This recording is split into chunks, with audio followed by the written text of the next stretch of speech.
When he founded our order in 1121, one of St. Norbert's 3 core values was, quote, to be hospitable always, an idea transcending simple kindness or courtesy, one speaking to the gospel injunction that you will love your neighbor, feed him when he is hungry, shelter him when he is weary or homeless, and care for him when he is sick.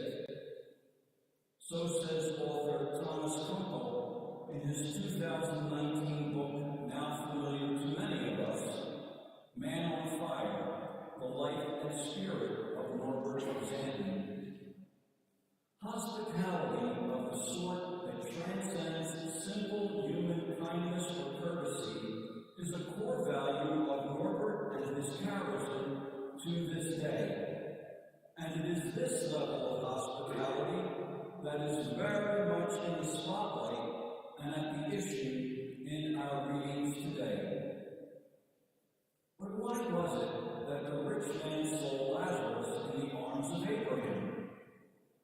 In his homily from way back in the 4th century, on today's Gospel, St. John Chrysostom tells us that the reason that the rich man saw Lazarus in Abraham's arms is because of Abraham's radical demonstration of this kind of hospitality in the normal course of his life.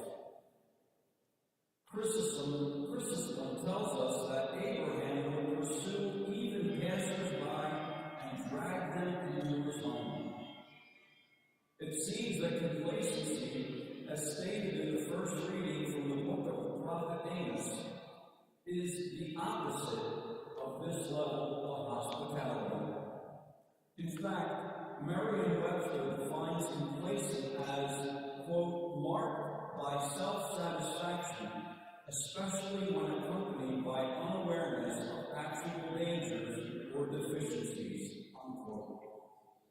The rich man in Luke's Gospel and the complacent in Zion clearly have a lot in common. The prophet Amos gives us a generic picture of what this kind of complacency looks like.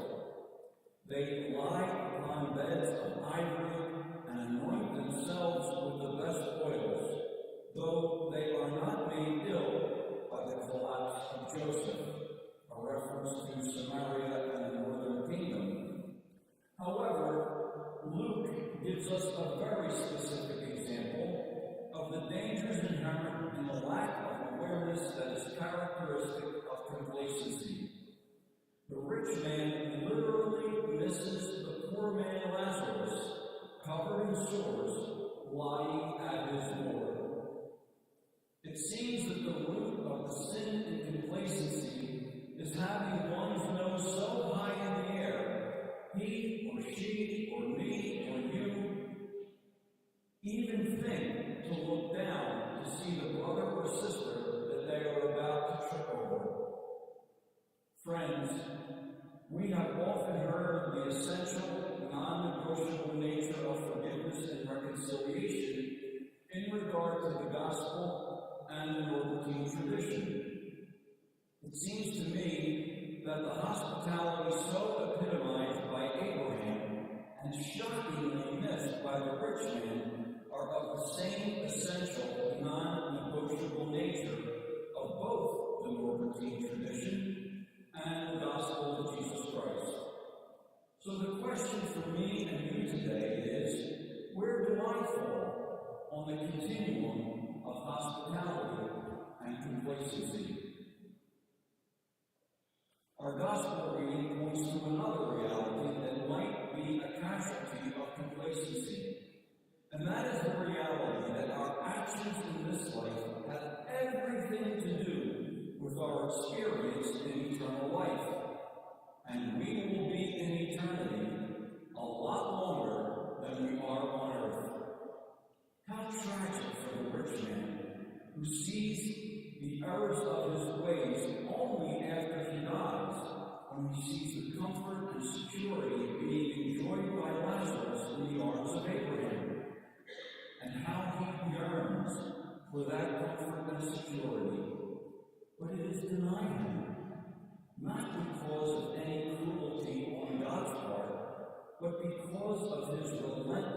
arrogance on earth. That arrogance of living this life as if it will go on forever.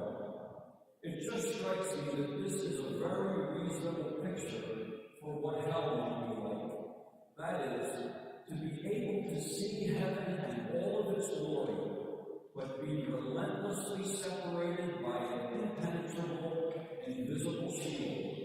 A great chasm, Abraham calls it, that is established, perhaps by one's constantly giving complacency permission, to prevent the rich man or any one of us choosing to remain in the same company from crossing over.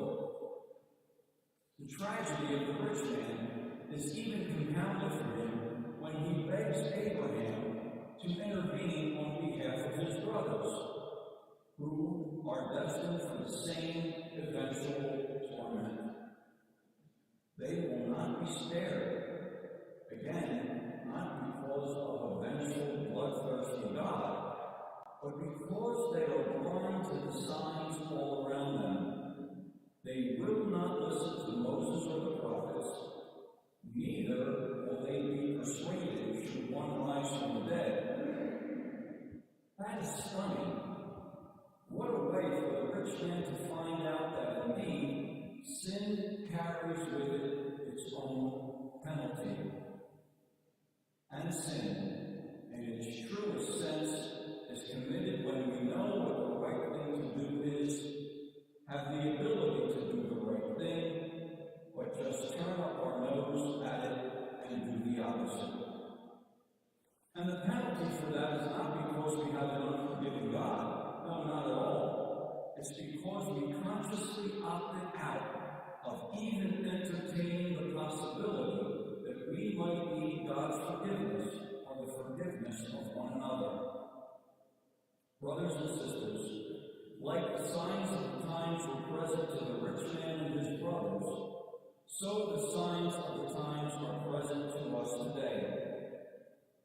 Is there anything that may be so consuming us that we are unaware of the need to look down and see the brother or sister we might be ready to trip over? Is there an opportunity presenting us right here and now to be hospitable in the radical sense of the gospel, and even our patron Saint Norbert, that we are not taking the time to embrace or even notice? The example we are presented in the gospel is a stark one. The stark opposites exemplified in the rich man and the poor man. Jesus reminds us in another place that the poor you will always have with you. I wonder if the gospel imperative is to apply a very broad application to the word poor. You see, there are many opportunities to exercise radical hospitality, because there are so many poor among us. I cannot help but think of the recent events involving migrants coming into our country and being unwittingly transported to Martha's Vineyard and the home of the Vice President. I'm sure many of us would agree that we have to find an adequate resolution to the issues surrounding immigration in this country. And no doubt, we see these events filtered through the lens of our own political leanings.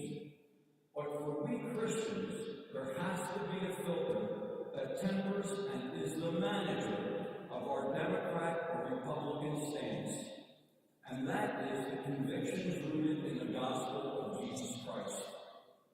I think WWJD, what would Jesus do, sums that up quite succinctly. Friends, I would venture to say that each of us has his or her own way, in his or her own way is poor. Maybe these readings beg the question of each of us, when have I been the rich man? When have I been Lazarus? The call is not to live life as if there is no eternity, but to live life embracing it. And that brings me back to the imperative that our readings are really all about. The non-negotiable transcends simple kindness or courtesy. And St. Paul, as so often in his readings he does, gives us the roadmap to making this fundamental option. But you, person of God, pursue righteousness, devotion, faith, love, patience, and gentleness. Compete well for the faith. Lay hold of eternal life to which you were called. Friends, we are to live our lives laying hold to eternal life, not living our lives in the ultimate expression of arrogance, that is, living our lives as if there is no eternity to strive for.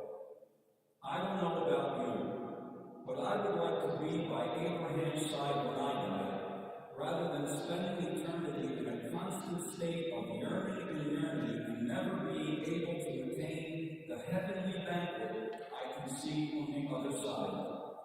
Opting for hospitality that transcends simple kindness or courtesy over self-serving complacency is one sure way